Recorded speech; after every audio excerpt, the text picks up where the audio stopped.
What's up guys, for today's video, samahan nyo akong bumiyahe sa Lalamove dahil umuulan. Let's go! Ngayong araw nga guys, nag-decide ako na bumiyahe muna sa Lalamove dahil umuulan. Mas mataas kasi ang shipping fee dahil sa high demand surcharge tsaka sa priority orders. Andito na nga tayo sa unang booking natin, pinick up natin dito shawarma sauce. At dito nga guys, nakakita ako ng pwedeng isabay sa unang booking natin. Ganado nga ako magsalita dahil umaga ko to ginawa. Paggabi kasi nag-iingat ako sa boses ko, baka magising yung mga kapitbahay. On the way na nga ako sa pangalawang booking na isasabay natin. Halos 2 kilometro nga yung layo pero okay lang yun kasi dito naman din talaga ako dadaan. Maliit nga lang pala na box yung pinikap ko dito, akala ko malaki. Swerte nga tayo sa booking na to kasi halos magkapit-bahay nga lang pala yung drop off. At dito nga guys, habang nagmamaneho ako, nakita ko to naka-e-bike. Itong si ate halatang hindi marunong gumamit ng kalsada. Dapat ate ando ko na lang sa kapit-bahay nyo nakikipagchismisan.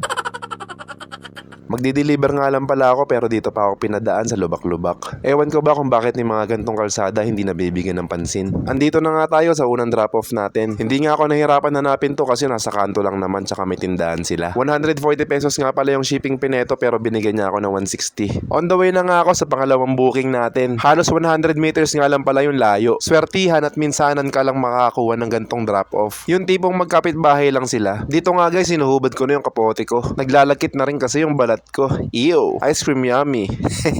Dito nga guys, papunta na ako sa panibagong booking na nakuha natin. Halos 3 kilometers nga pala yung layo nito galing na sa huling drop-off ko. Pero okay lang yun kasi mataas ang shipping fee dahil sa high demand surcharge tsaka sa priority. At itong si Google Map nga, pinadaan ako sa maling kalsada. Kaya tinawagan ko yung customer natin para tanongin sa kanya kung saan yung tamang entrance ng subdivision nila. Buti na nga lang hindi kalayuan yung entrance ng subdivision. Pagdating ko nga sa bahay nila, nakaabang na siya sa labas. Sana all ganun kasi nakikita nyo naman yung motor namin sa application kung nasa na kami, diba? Kasi kung importante talaga sa yung booking na yun, hihintay mo yung rider. Tama ba? Yung shipping fee nga dito, 198 pesos lang pero ginawa niya ng 220 pesos. Dito nga lang yung pick up niyan sa may Dahlia. Dito lang yan sa may North Fairview. Buti na nga lang na mga oras na to walang traffic. Kaya mabilis lang din ako nakarating sa drop-off. Hindi na nga nagbayad sa akin si ma'am dito kasi bayad na to ng pick up. Papunta na nga pala ako sa panibago natin booking. Yung kinuha natin booking, yung priority ulit. Kasi kung priority lagi yung kinukuha mo, para ka na rin nag-MC taxi. Basta yung distansya ng layo hindi lalagpas ng 12 kilometers. Mas maganda pag may high demand surcharge. Katulad ngayon na umuulan. Priority plus high demand surcharge, malaki yun. Dito nga pala yung pickup nito sa loob ng Araneta, Cubao. 152 pesos nga yung shipping fee nito. Sakto nga lang yung binayad sa akin ni sir. Dito nga pala yung drop off niya sa may Ayala Techno Hub. May layo nga lang tong 10 kilometers. Pero yung shipping fee pang MC taxi na. Hindi na nga ako nag-double booking dito dahil nagbago ako ng diskarte. Puro priority na lang yung kinukuha ko after ng unang booking natin na may double booking. Paglabas ko nga ng Techno Hub, may nakita akong booking dito naka-priority. 500 meters nga lang pala yung layo sa akin ng pick up. Tinaas ko na nga yung kamay ko dito para makita niya ako. Tumitingin-tingin niya ako sa taas dyan kasi nasa second floor pala sila. Pati nga si Kuya Angkas Rider na patingin na rin sa taas. Nagulat nga ako nung nakita ko yung item na kukunin ko. Naaalala ko tuloy noong pandemic days. Halos ganito lahat ginagawa ng customer ni Lalamove dahil sa pag-iingat sa coronavirus. At tulad nga na sinabi ko, hindi ko na to sanabayan ng double booking. Okay na din yun kasi hindi na rin hassle sa akin. Bukod doon, mabilis ka pa makakarating sa drop-off. Maya-maya nga lang nakarating na rin ako dito. Dalawa pa nga silang kumuha kasi dalawa daw yung kukunin sa akin. Sabay inabot na rin nila yung bayad nila sa akin. Dito nga guys, hindi na ako umasang bibigyan ako ng tip kasi pag alam mong kumpanya talaga, hindi ka nabibigyan ng sobra. Pero okay lang yun kasi naka-priority naman to. After nga nun, kumuha na rin ako ng panibagong booking kaya pinuntahan ko na. Dito nga yung pick up niyan sa may Frisco sa Quezon City. Pag napadaan ka nga dito, akala mo bumalik ka sa unang panahon dahil sa itsura ng kalsada. Pinikap ko nga dito damit na pang hip-hop. Noong sumasayaw pa ako nung kabataan ko, nagsusuot din ako ng mga ganito. Priority order nga pala yung booking na to. May layo nga to 9 kilometers papunta rito sa Valenzuela. Dito nga guys, sinabutan na tayo ng gabi. Binigyan niya nga ako dito ng 200, akala ko sa akin yung sukli.